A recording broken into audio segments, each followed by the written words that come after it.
we should believe this woman. Why should we believe this woman? Well, because we should believe this woman. But why, you ask? Well, because we should. Here's Barbara Boxer explaining. This woman is to be believed. Anna Eshoo is one of the most incredible people I know in this world. She has a heart of gold and she's sharp. She knows after sitting with that woman, you can believe Anna Eshoo and you can believe Dr. Ford. This was attempted rape. And this is a woman who exhibits, Dr. Ford, courage, but the classic signs of post-traumatic stress. What in the world? Again, where's the evidence that this is true? Well, the evidence is that she wants it to be true. And here's Chuck Schumer. I think the allegations of Professor Ford are extremely credible. Yeah. She took a lie detector test.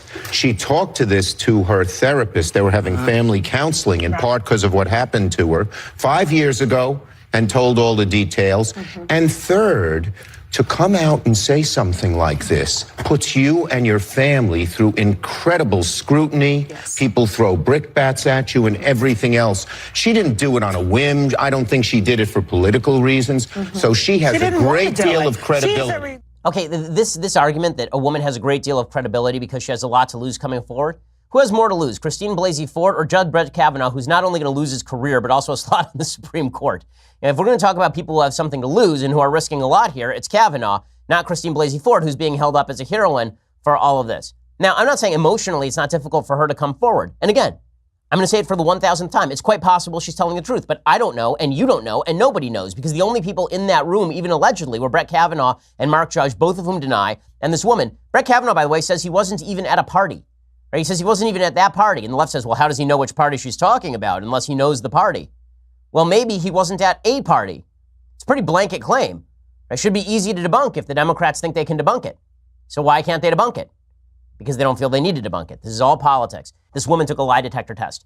Who cares? Lie detectors are inadmissible in court. They do not actually prove whether someone is lying or not. According to Live Science, a polygraph is not a lie detector, and it never was. A polygraph detects physiological expressions associated with lying in some people, such as a racing heart and sweaty fingers. The determination of truth versus falsehood is a subjective interpretation by the polygraph examiner. So when people say that they took a polygraph, that doesn't mean anything. It legitimately means nothing. It's not even admissible in court.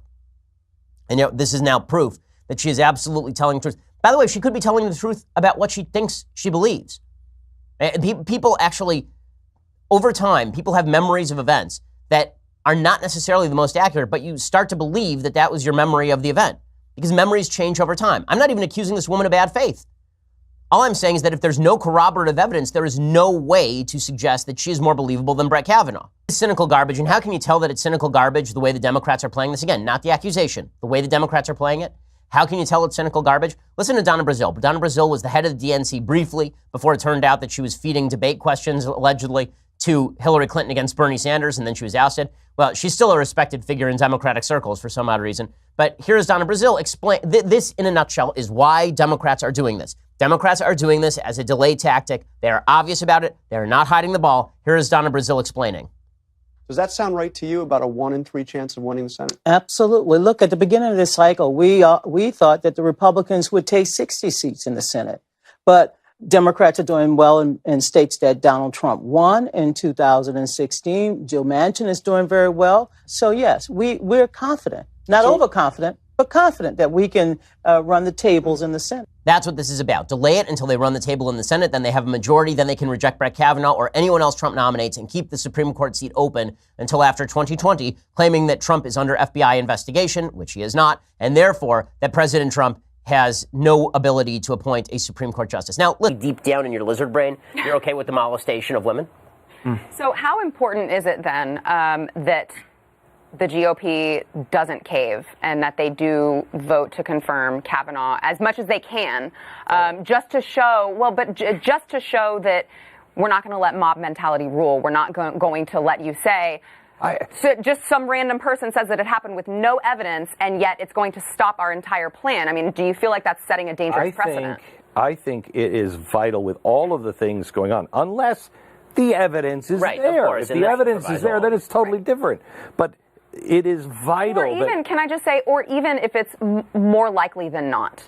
right? Because it's beyond a reasonable doubt. We said with Roy Moore. Let's say probably. with Roy Moore. Right. I was pretty sure he probably did those things. Me too. Because you don't really, you don't have any positive evidence, but the circumstantial evidence and the amount of women, and his it answers. was enough. Right. His Bill answers, Clinton, the corroborating details. Right. Yeah. Bill Clinton. And I asked their mothers. Oh, good God. Okay. He did it. His answers did not Beyond a reasonable doubt. But with this one, I think that it's different, and it sets a very dangerous precedent if, the GOP lets the left get away with smearing this guy with absolutely no evidence. Tell me one thing that is happening in Washington and in the media right now that isn't setting, and I would say Silicon Valley too, that isn't setting a major, massive, disastrous precedent. Yeah. Name one thing. It's everything, day after day after day. It's some other terrible thing. You're like, good God, this cannot continue. This will destroy us. And the Supreme Court being down to this no rules sort of gladiator battle is, at some level, obviously Clarence Thomas was there and Bork was there. There's been, examples of this. But, Sotomayor and Kagan got 63 and 68 votes. Like this sort of nuclear option, if you will, to take out Kavanaugh is a lot further than we're used to, and they'll argue Merrick Garland to their blue in the face, but Merrick Garland would have been voted down even if he got the vote. I mean, there was a Republican-controlled Senate, and the same things would have played out had that have happened anyway. The point is, though, this has got to be fair. It's one thing to come in here and make arguments and try to slow down with process and things like this, which is still nonsense. But to come out and try to destroy a man's life over something that I don't even think they believe it.